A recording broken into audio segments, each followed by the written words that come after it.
साथियों नमस्कार। आज की इस कक्षा में हम राजस्थान की जो प्राचीन चित्र शैलियां हैं उन चित्र शैलियों में कोटा चित्र शैली के बारे में अध्ययन करने का प्रयास करेंगे। जब हम कोटा चित्र शैली के बारे में पढ़ेंगे तो किन किन हम आयामों को ध्यान रखेंगे तो उसके बारे में पहले चर्चा कर लेते हैं। सबसे पहले हम इस चित्रकला की ऐतिहासिकता को देखेंगे। ऐतिहासिकता से तात्पर्य हो गया कि यह चित्र जो शैली है किन शासकों के समय आपके इसका विकास हुआ, किस शासक समय ये स्वतंत्र रूप से अस्तित्व में आई, स्वर्ण काल किस शासक का माना गया है। जो ऐतिहासिकता से जुड़ी जो बातें हैं वह बातें हम इसमें लेने का प्रयास करेंगे। फिर हम देखेंगे कोटा चित्र शैली के प्रमुख चित्रकार कौन है, फिर इस कोटा चित्र शैली की प्रमुख विशेषताएं कौन कौन सी है। जब हम इसकी विशेषताओं की ओर नजर डालेंगे तो हमें एक नाम नजर आएगा रागमाला। तो हम अलग सेगमेंट में इस रागमाला को पढ़ने का प्रयास करेंगे और अंत में हम देखेंगे कि इस कोटा चित्र शैली से जो ऑब्जेक्टिव और जो सब्जेक्टिव प्रश्न बनते हैं वो महत्वपूर्ण प्रश्न कौन कौन से होते हैं उनके बारे में अध्ययन करने का प्रयास करेंगे। सबसे पहले हम साथियों इस कोटा चित्र शैली की ऐतिहासिक और जानने का प्रयास करेंगे। विद्यार्थियों आप सब इस बात से भलीभांति परिचित होंगे कि राजस्थान की एक प्राचीन रियासत थी बूंदी रियासत, और इस बूंदी रियासत पर हाड़ा चौहानों का अधिकार था। और बूंदी रियासत के एक शासक थे रतन सिंह हाड़ा। रतन सिंह हाड़ा के एक पुत्र थे आपके माधो सिंह, और उस समय जो आपके ये रतन सिंह हाड़ा है हम कह सकते हैं कि जो बूंदी के शासक हैं उन्होंने आपके एक प्रकार से मुगलों की अधीनता स्वीकार कर चुकी थी। और उस समय जो मुगल शासक थे उनका नाम था शाहजहां। शाहजहां ने क्या किया, आपके 1631 के आसपास जो आपके कोटावाड़ा भाग है उस कोटावाड़ा भाग को एक प्रकार से हम कह सकते हैं रियासत के रूप से, एक प्रकार से जागीर के रूप में माधो सिंह को दे दिया, और माधो सिंह को कोटा के स्वतंत्र शासक स्वीकार कर लिया। तो राव रतन सिंह हाड़ा जब बूंदी के शासक थे तब उन्हीं के पुत्र माधो सिंह को शाहजहां ने कोटा की जागीर देकर कोटा का स्वतंत्र शासक स्वीकार किया। तो इस प्रकार से जो माधो सिंह है वो कोटा के पहले स्वतंत्र शासक बने, और इनके शासक बनने से ही एक प्रकार से जो कोटा चित्र शैली उसका प्रारंभ माना गया। तो माधो सिंह के समय इस शैली का प्रारंभ माना जाता है।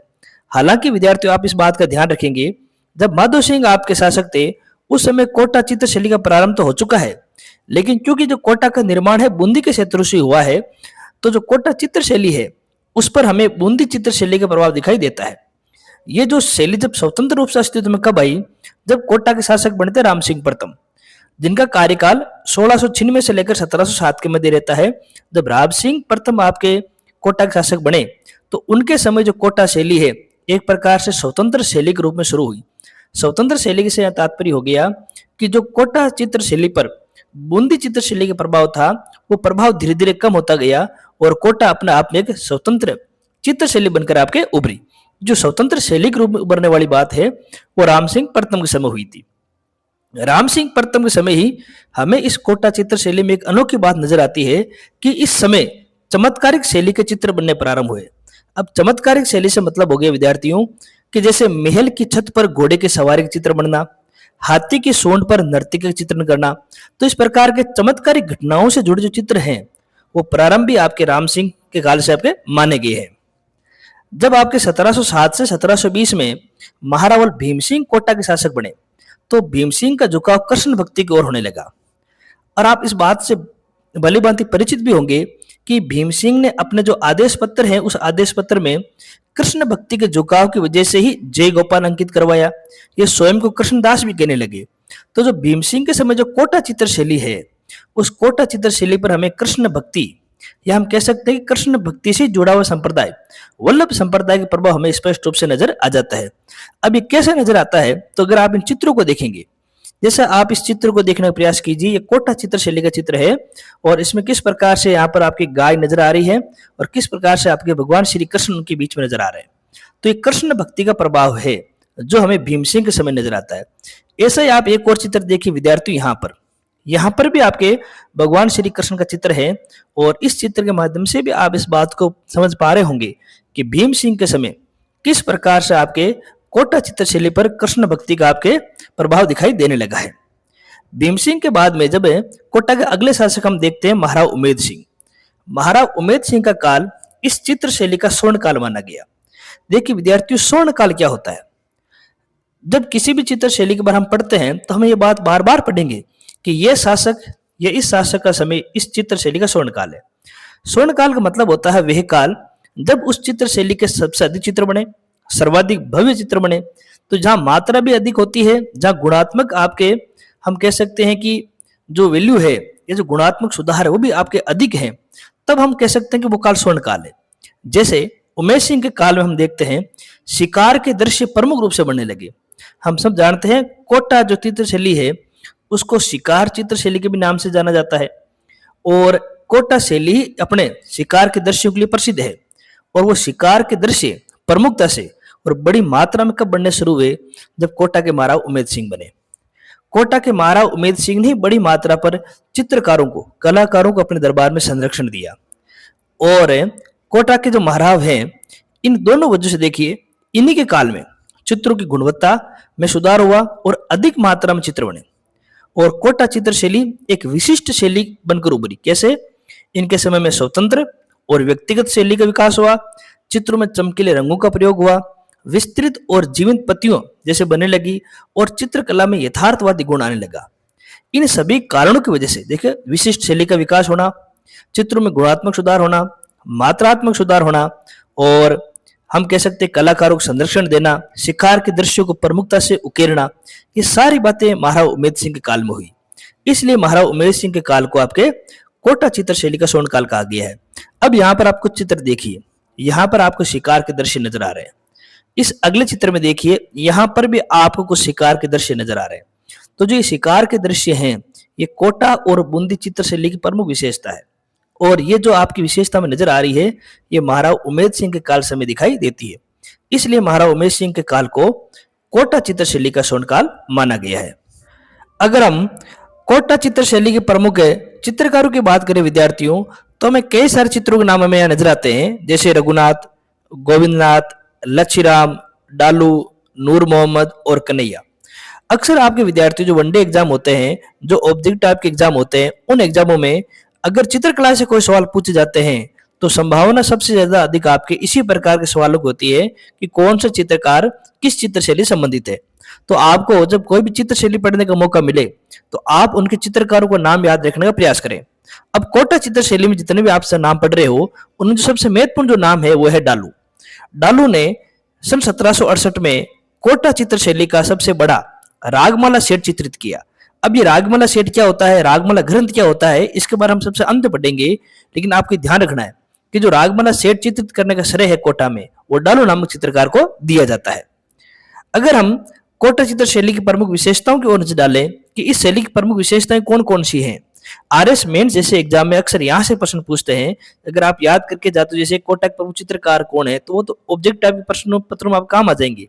लेकिन आरएस मेंस जैसे आपके जो पेपर होते हैं उनमें आपके आरपीसी कोशिश ये करती है कि जो आपके विश्लेषणात्मक प्रश्न है वो आपसे ज्यादा पूछे। तो जो प्रमुख विशेषताएं टाइप के प्रश्न है वो मेंस जैसे आपके जो प्रश्न पत्र होते हैं वहां पूछने की संभावना आपकी ज्यादा होती है। तो कोटा चित्र शैली की अगर हम विशेषताओं की बात करेंगे तो पहली विशेषता में नजर आ रही है कि शासकों के साथ रानियों को भी शिकार करते दिखाया गया है। अभी हमने पिछले कुछ स्लाइडों में आपके जो कोटा चित्र शैली है उसके शिकार से जुड़े कुछ आपने चित्र देखे हैं। तो विद्यार्थियों इस चित्र आपके कोटा चित्र शैली में खूब सारे बने हुए हैं जहां पर शासकों के साथ उनकी रानियों को भी शिकार करते दिखाया गया है। क्योंकि इस शैली में शिकार के दृश्य अधिक चित्रित किए गए हैं, इसलिए इस शैली को आपके शिकार शैली के नाम से भी जाना जाता है। इस चित्र शैली में आपके हाथी सिंह का चित्रण आपके सर्वाधिक हुआ है। जैसे कि विद्यार्थियों आप यहाँ देखने का प्रयास कीजिए, आप यहाँ पर भी हाथी नजर आएंगे, और अगर आप इस चित्र पर नजर डालेंगे तो यहाँ पर भी विद्यार्थियों आपको हाथी का चित्र नजर आएगा। तो जो ये कोटा चित्र शैली है, इस कोटा चित्र शैली में पशुओं का अंकन हुआ है, और पशुओं में जो आपके सबसे अधिक अंकन हुआ है वह आपके सिंह और आपके हाथी है। अगली विशेषता की बात करेंगे तो नारी सौंदर्य का चित्रण यहाँ प्रमुखता से हुआ है। आप जब आप कोटा चित्र शैली के चित्रों को देखने का प्रयास करेंगे तो वहां पर जो नारी सौंदर्य है बड़ी खूबसूरती के साथ उसको चित्रित करने का प्रयास किया गया है। जो चित्र बनाए गए हैं उन चित्रों में लाल, सुनहरी और सफेद रंगों का सबसे अधिक आपके प्रयोग किया गया है। आगे देखिए अगर विशेषताओं की बात करेंगे तो जो कोटा चित्र शैली के चित्र हैं उन चित्रों में हमें कृष्ण लीला, रुक्मणी विवाह, अंगड़ाई लेते स्त्री का चित्र, शिशु को स्तनपान कराते हुए स्त्री का चित्रण आपके हुआ है। अब यहाँ पर देखिए विद्यार्थी जो कृष्ण लीला का चित्रण है, रुक्मणी विवाह का जो आपके चित्रण है, ये दोनों ही आपके चित्रण इसलिए हुआ है क्योंकि हम पढ़ चुके हैं जो कोटा के महाराज जो आपके भीम सिंह थे, उनके समय, क्योंकि ये स्वयं आपके कृष्ण भक्त थे, तो इनके समय चित्र पर भी हमें कृष्ण भक्ति का प्रभाव हमें नजर आता है, जिसके बारे में पहले ही पढ़ चुके हैं। इस चित्र शैली में भित्ति चित्रण भी हुआ है। और कोटा के अंदर जो झाला हवेली है, उस झाला हवेली से हमें कई प्रकार के भित्ति चित्रण देखने को मिलते हैं।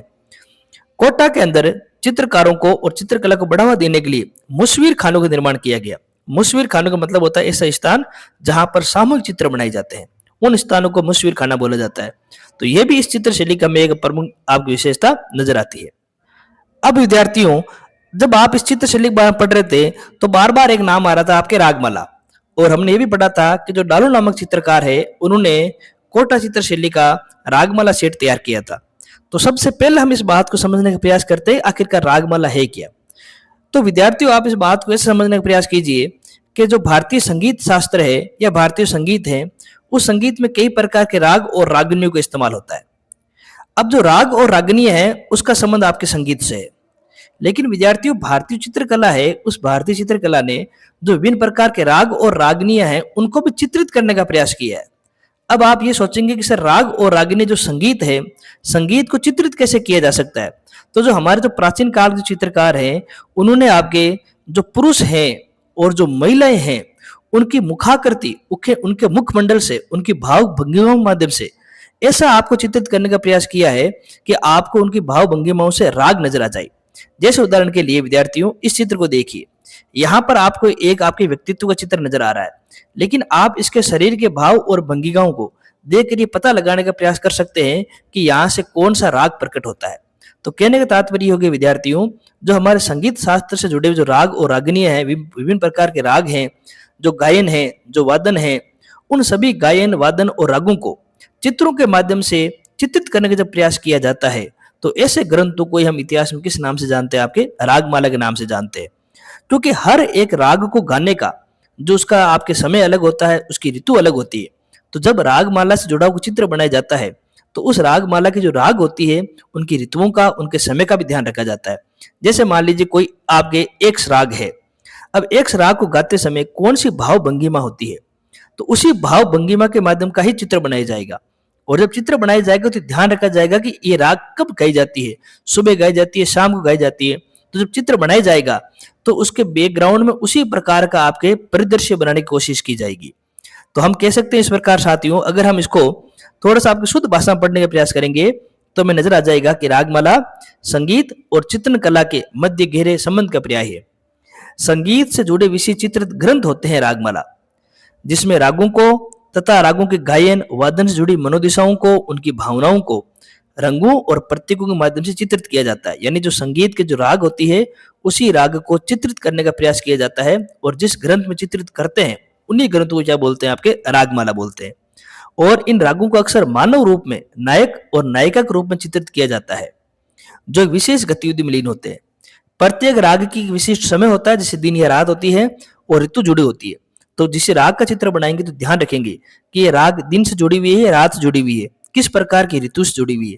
तो उसी प्रकार के दिन या रात और ऋतुओं को उस चित्र के परिदृश्य में अंकित करने का प्रयास किया जाएगा। अब रागमाला में कैसे चित्र बनते हैं, तो आप उन चित्रों को देखने का प्रयास कीजिए। जैसे दोनों चित्र आपके रागमाला के चित्र हैं। यहाँ पर जो आपको बैकग्राउंड नजर आ रहा है, जो पीछे का परिदृश्य नजर आ रहा है, जिस राग का ये चित्र है, उस राग से जुड़ी विशेषताओं को ही आपके पीछे का आपके परिदृश्य आपके हम कह सकते हैं कि आपके स्पष्ट कर रहा है। यहाँ पर भी देखिए विद्यार्थी, जो आपके दो चित्र दिखाई दे रहे हैं, एक विशेष प्रकार के राग को प्रकट करते हैं। ये जिस दो पीछे आपके परिदृश्य बने बैकग्राउंड में, ये परिदृश्य भी विशेष प्रकार के राग को ही प्रकट करते हैं। तो इस प्रकार रागमाला संगीत से जुड़े ग्रंथ हो गए। तो इस कक्षा में ऐतिहासिकता में माधव सिंह का, राम सिंह प्रथम का काल, इनके बाद में महाराव भीम सिंह का काल, किस प्रकार से कृष्ण भक्ति को झुकाव हुआ। इनके बाद में महाराव उमेद सिंह का काल, जो इस चित्र शैली का स्वर्णकाल माना गया है। इनके पश्चात हमने इस चित्र शैली के प्रमुख चित्रकार और फिर इस चित्र शैली की प्रमुख विशेषताओं की ओर ध्यान दिया है। इनके उपरांत हमने तो बार बार इस चित्र शैली में नाम आ रहा था रागमाला, तो इस रागमाला शब्द को हमने स्पष्ट करने का प्रयास किया है और उनसे जुड़े जो आपके चित्र हैं उनको भी हमने देख लिया है। अब इस कोटा चित्र शैली के कुछ आपके हम अभ्यासात प्रश्न को देखने का प्रयास करेंगे। जैसे यहाँ पर एक प्रश्न आया, देखिए विद्यार्थियों कि जो कोटा शैली है, इस कोटा शैली से जुड़े कथनों में से कौन सा कथन आपके सही है। यहाँ पर आपको कथन दिए गए हैं जो कोटा चित्र शैली से जुड़े हुए हैं और हमें ये पता लगाना है कि इनमें से कौन सा कथन आपके सही है। पहला कथन देखिए विद्यार्थियों, ये शैली शिकार के दृश्यों के लिए प्रसिद्ध है। तो पढ़ चुके हैं, महाराज उमेद सिंह के काल से ही इस शैली में आपके शिकार के दृश्य बनने लगे हैं और वो शिकार के दृश्य में आपके शासक भी हैं और आपके रानियां भी हैं। तो ये आपका कथन सही हो गया। महाराज उमेद सिंह का काल इसका स्वर्ण काल माना गया। तो ये भी हम बात जान चुके हैं कि महाराज उमेद सिंह के समय इस चित्र शैली के अंदर गुणात्मक सुधार भी हुआ है, मात्रात्मक सुधार भी हुआ है, कलाकारों को संरक्षण भी मिला है, विशिष्ट स्वतंत्र शैली का विकास हुआ है, चित्र में यथार्थवादिता आई है। इसलिए महाराज उमेद सिंह का काल आपके स्वर्ण काल माना गया है। इस शैली का प्रसिद्ध चित्रकार डालू था जिसने रागमाला सेठ तैयार किया। तो ये कथन भी सही है। और चित्र पर वल्लभ शैली का प्रभाव दिखाई देता है। जब महाराज भीम सिंह शासक थे तो उनके समय उनका झुकाव कृष्ण भक्ति की ओर हुआ और कोटा चित्र शैली पर हमें वल्लभ शैली का या वल्लभ संप्रदाय के प्रभाव में नजर आता है। तो ये कथन भी सही है। तो यहाँ पर चारों कथन सही हो गए। तो ऑप्शन आपका जो एक है वो आपके राइट हो जाएगा। अगर हम सब्जेक्टिव प्रश्नों की बात करेंगे तो जो आरएस मेन जैसे आपके प्रश्न पत्रों में पूछी जाती है, तो यहाँ पर एक प्रश्न देखिए विद्यार्थियों, कोटा शैली की प्रमुख विशेषताओं पर प्रकाश डालिए।